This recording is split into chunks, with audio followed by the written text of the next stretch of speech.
NDA గెలిచిందంటే steel plant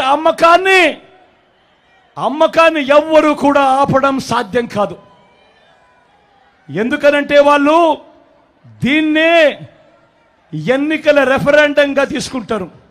steel plant అమ్మకానికి ప్రజలందరూ మద్దతు తెలిపారు కాబట్టి తెలుగుదేశం పార్టీ అభ్యర్థి ఎన్డీఏ అభ్యర్థి గెలిచాడు అని చెప్పుకుంటారు. ప్రతి ఒక్కరూ కూడా ఆలోచన చేసుకోమని చెప్తా ఉన్నా, ప్రతి ఒక్కరూ కూడా గుర్తుపెట్టుకోమని చెప్తా ఉన్నా ఈ అంశాన్ని.